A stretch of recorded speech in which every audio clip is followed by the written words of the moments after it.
Mike Tirico on the call with Chris Collinsworth last night. Next Sunday, it'll be a battle of two of the best in the NFC. The Cowboys and the 49ers kick off at 8:20 Eastern on NBC and Peacock. And Mike Tirico, kind enough to join us. Mike, thanks for joining us.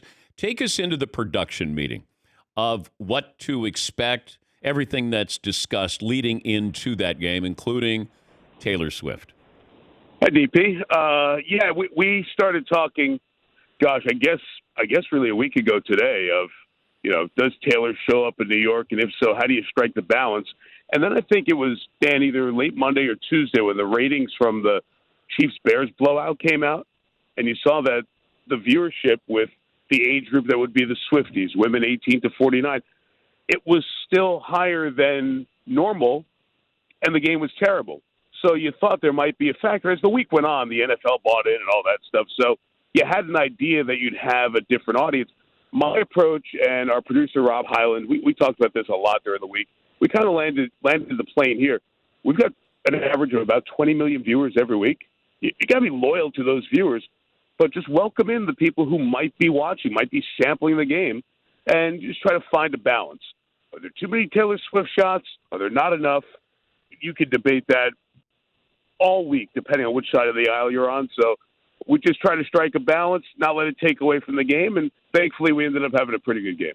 Anything that comes close to that, the surrealness of it? You mean the Taylor factor? Yeah, I mean, there's celebrities there. Rodgers is back in the building. Right. I mean, this is a different game that you're calling. I don't know if you've had anything that was similar.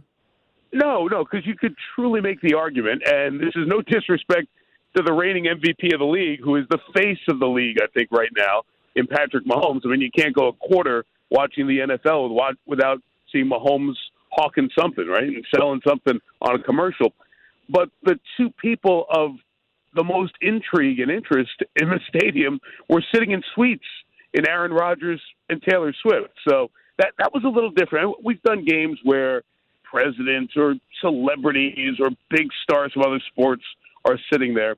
But I think that the phenomenon that we saw this summer with Taylor Swift, combined with the phenomenon we saw this summer with Aaron Rodgers coming to the Jets, those two are an intersection that I've never been around for a game. Not at all. So it kind of made for a cool night.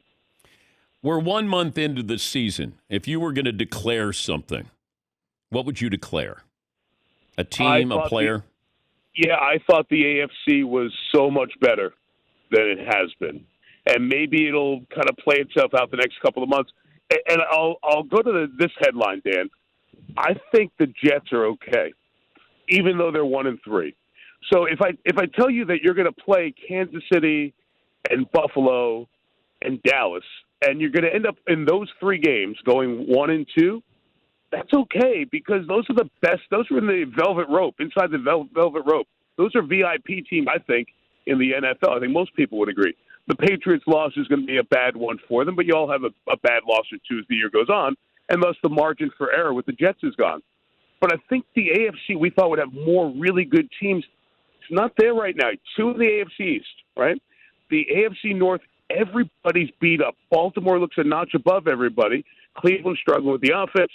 Pickett injury in Pittsburgh, and obviously Burrow in Cincinnati. AFC South, Houston's been a big surprise for, I think, all of us. Nobody's been dynamic and dynamite there. And out west, the Chargers look a little bit better. The Chiefs have been good. The other two teams, not so much. So I think there's going to be an opportunity for a 9-8 or an 8-9 to get in out of the AFC. Did you get a chance to talk to Zach Wilson prior to the game? You guys sit down with him in a production meeting? We did. We sat with him for 15, 20 minutes, for sure. And what strikes you? What jumps out at you?